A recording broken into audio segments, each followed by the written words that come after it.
All right, so this story dates back to 2021. 2021 at the height of COVID-19. Of course, COVID-19 got into Kenya sometimes towards either end of, no, actually it was sometimes early 2020. I remember very well that time I was in the office, and then, there was all this hullabaloo, waiting for the ministry. There was a media brief by the Ministry of Health.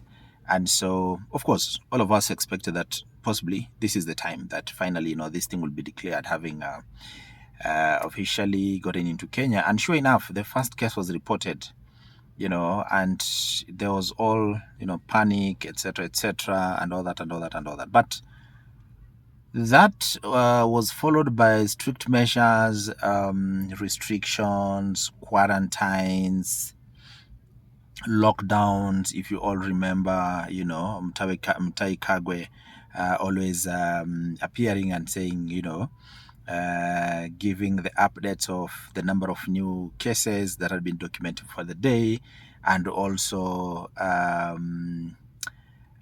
extending the quarantines and the lockdowns and all that. And it was of course it was all disturbing, to say the least. But that went on for the better part of 2020, all the way to the end.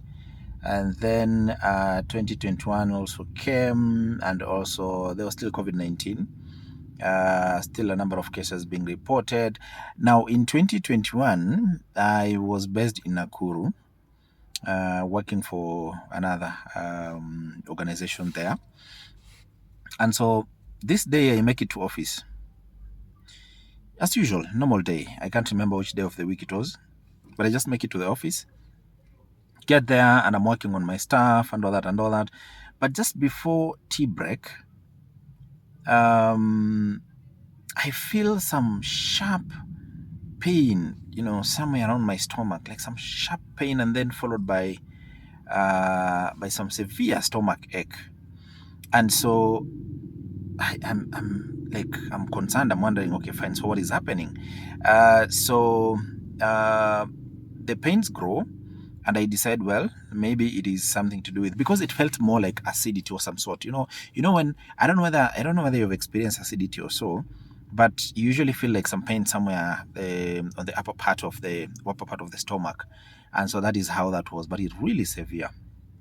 So what happened is that, well, I thought maybe it was acidity. So I quickly called one of our interns within the programs that I was working in, and told her, please rush down, get to the chemistry, and get to the pharmacy, and get me some acidity medicine to help me with treating the acidity. So she went down. I think a few minutes later came up with some medication. I think it was Algicid or something like that. And at that particular time, of course, the ache was so severe. So what happened is that I think I took like two large gulps of of the antacid without even necessarily using, following the instructions, using the measurement or whatever. Just because I wanted instant relief.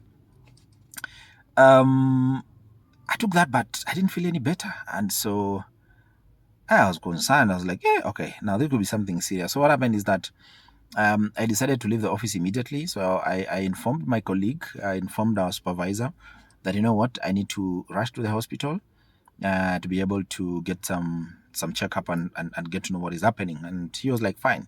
So I left the office, and what happened is that I went to actually War Memorial Hospital. So I got there, and then I was able to, but at that particular time when you get to hospital, first of all, there is the checking of the vitals, and then they also check your experience, whether you've interacted with anyone who has COVID-19 symptoms or something like that. So when they did all that, they didn't even treat me. They immediately told me, well, it seems like you're exhibiting some symptoms of COVID-19. So what happened is that they immediately referred me to Nakuru PGH to be able to get there and actually get a COVID-19 test.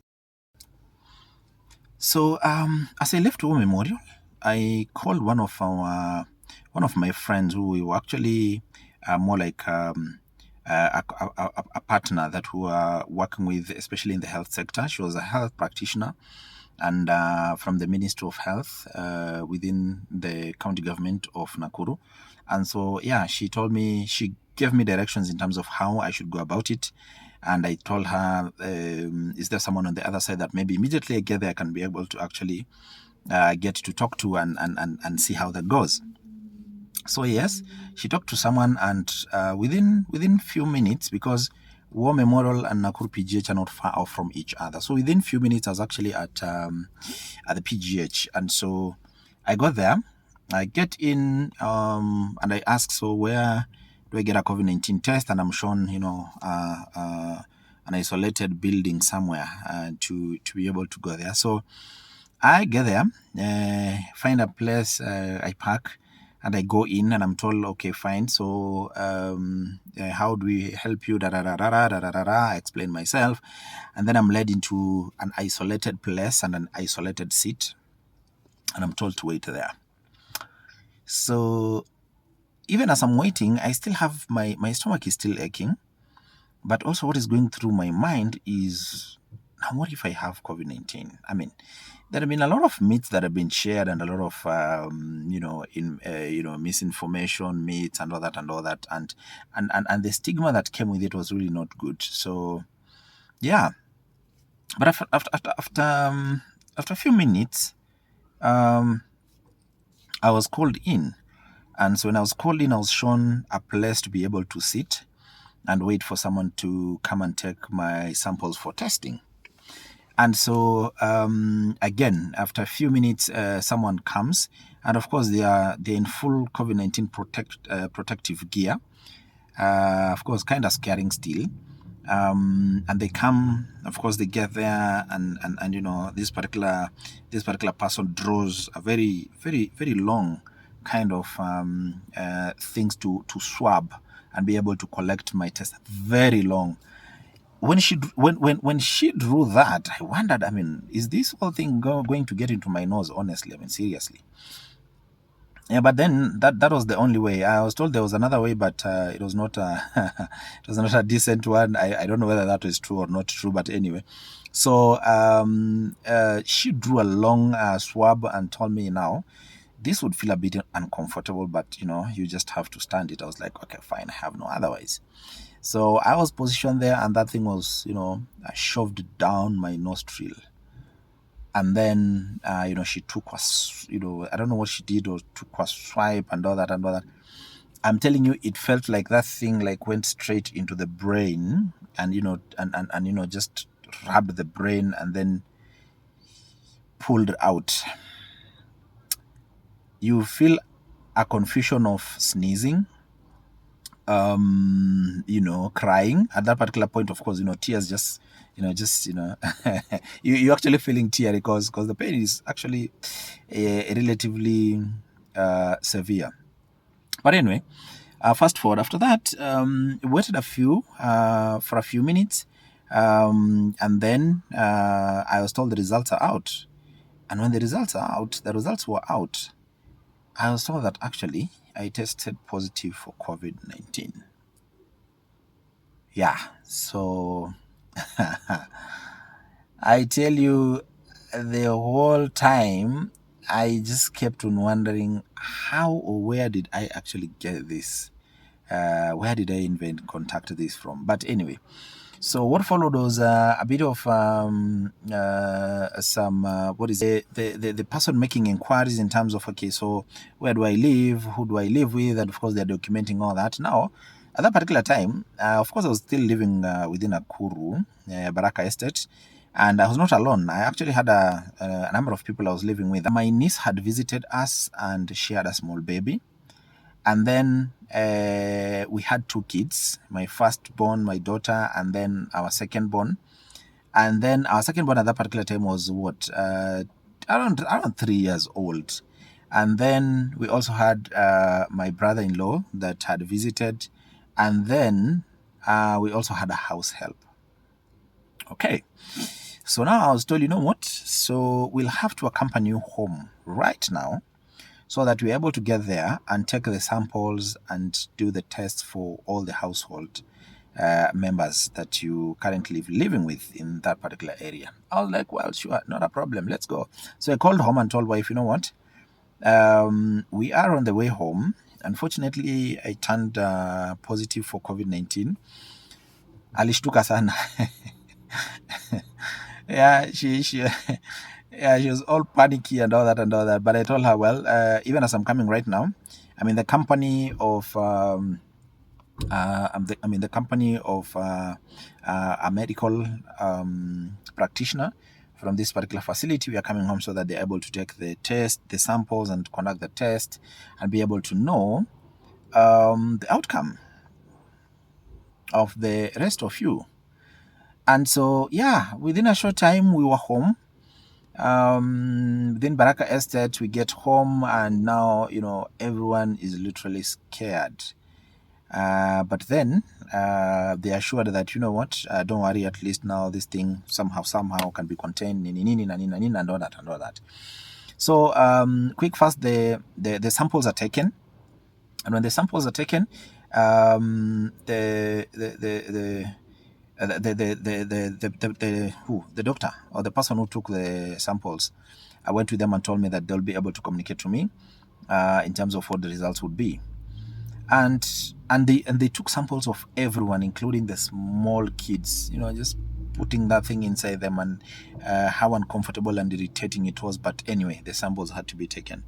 So the samples were taken, and then the guy left. Because going home, I was actually accompanied by a guy, by a gentleman. So I went, and after like an hour or so, I received a call from the hospital and told me, you know what? So out of the people we tested, all the kids are COVID-19 negative. Okay. But then your wife is COVID-19 positive, your house help is COVID-19 positive, and your niece is COVID-19 positive. But then your brother-in-law is COVID-19 negative. You can imagine the confusion that came with that, eh? Like sasa aje, like sasa watoto wote hawana, all the kids are negative, and then my brother-in-law is negative, and then the house help is positive, my niece is positive, and my wife is positive, and I am positive. Where? Sawa. So what followed is before I left the hospital, after I turned positive, they had prescribed for me. There was a package of medication they were giving for COVID-19 patients to be able to know how to manage that. So I had there was like a prescription, a huge prescription that included things to do with handling your bronchioles and your lungs and all that, things to do with painkillers, a lot of them. Okay. Yeah. So now what happened is that, so 4 of us then turned positive. So I was told that the package that you came, the prescription that we had written, we had given you, is the same that you need now to buy for your other or for the other patients. So lucky enough, when I got home, of course, I'd called one of my colleagues, who was more, of course, like a friend to me. And I told her, by the way, this and this and this has happened. As you are on your way home, please, I would like to send you to come to get some medicine from the pharmacist for me and be able to come with them. And she had agreed. So I called her back and told her, just before you leave, please make that ×4. And she was gracious enough to be able to agree to do that. And she went, purchased that, and came home. As she was on her way home, she dropped the medicine, and I was able to pick that. And we started the medication immediately that evening. But now it was so difficult because remember, we have this young kid, 3-year-old, that we were still sharing the bedroom with and the bed with. So, but we had to survive. So what happened is that we ended up sleeping in masks, these black masks that so we ended up sleeping up in masks, and this is a kid that does not largely understand what is happening. So the kid wants to be cuddled at night, all over the mother, and now that I'm wondering, oh my lord, I mean, how do we go about it? But and of course also my niece was also sharing a room with her baby, who was also relatively around 3 years or so, yeah, or even slightly younger actually, but still sharing the bed with her. So the same thing. Kula mask usiku. We are not taking chances. And then of course serious medication, the one that had been prescribed, and then also now the bit of the hot air inhalation. Yeah, so every evening, actually thrice a day, would do the hot air inhalation, and it will like kufukiza, just getting to do that, and then using medication. 2 days later, at night, my wife complains so much of chest pains, troubles breathing, and I'm wondering, now this is taking a different direction. So we call the hospital because we have been given a number and told immediately you feel anything, please just call. Because what happened is that now when we turned positive, we had asked now, are we going to be taken away maybe to a quarantine facility or something? Apparently all the facilities were full. And so the government at that particular time had opted that they're going to quarantine from wherever. They're going to provide home-based care and some sort of, but of course, self-care. And then they're able to provide support whenever there is an emergency. So there were numbers that I was given. There was a number that I was given. In case of anything, I quickly call, and sure enough, those guys were very fast in terms of corresponding. So I called and they picked and said, okay, so what is happening? I tell them, by the way, this and this is happening, and they're telling me, okay, fine. Can you make it to the hospital, or do we send you an ambulance? I'm like, no. She's not. It's not like worse, or it has not worsened. On that, of course, it is serious, but not worse. So they're like, fine, then come to the hospital immediately. So the same night, I take her to hospital, and we get there, and she's checked. Her lungs are checked. Everything, the vitals, all that and all that. And then there are some more medications prescribed for her, and told that it's not. It is still the COVID-19, of course, effects and the pains and whatever the symptoms associated with it, but it was not badly off, so she can still go home. So went back home, continued the medication, and then within a few days, the symptoms actually died down, like they were over. Like for instance, the pains that we're feeling at the joints, the aches, the stomach aches, the stuffiness, the headaches, whatever, slowly actually shedded off. And within a time, I was told, because after that I needed to call back, so that then we are able to get advice in terms of whether we need to go back for some check and all that. So I called, but at that particular time I called, they were out of kits. So I was told, well, we are out of kits. So unfortunately, we are not able to come and confirm after, I don't remember, was it 7 days, or how many days of people going for that, I think, or something like that. I can't remember now. So they said the kits are over for now, but if they are back, we are able to call you. However, if you are feeling this and this and this, then that means you have been able to overcome the virus, and so you guys should be good. And unless you feel the symptoms may be recurring, or the symptoms showing back, then you can be able to rush back here, and then we can see how to help you. And so that was my COVID-19 experience, and it was that because we had been vaccinated. All of us had been vaccinated, and so at least as much as the symptoms were painful and all that, but they were not as serious. And so I kept on wondering, what if we had not gotten the 2 COVID-19 vaccines, because they were really helpful? Would it have been maybe a different case? Because I know of people who have survived COVID-19, but it was bad. Some of them ended up being in ICU and in critical conditions. For us, we were able to manage it relatively well, without necessarily going to the extreme, except for the case of wife here and there. But otherwise, that is what happened. COVID-19 scare, COVID-19 case. How was it for you? Did you get the COVID-19 virus and did you survive it? Ni wale wanasema, I had someone saying that they feel very bad when they see people who had not been vaccinated and they're still walking around free. I wonder, when did they want them dead or something? But that was COVID-19. Yeah, my experience and my family's experience in that. Don't forget to subscribe, share, comment where possible, and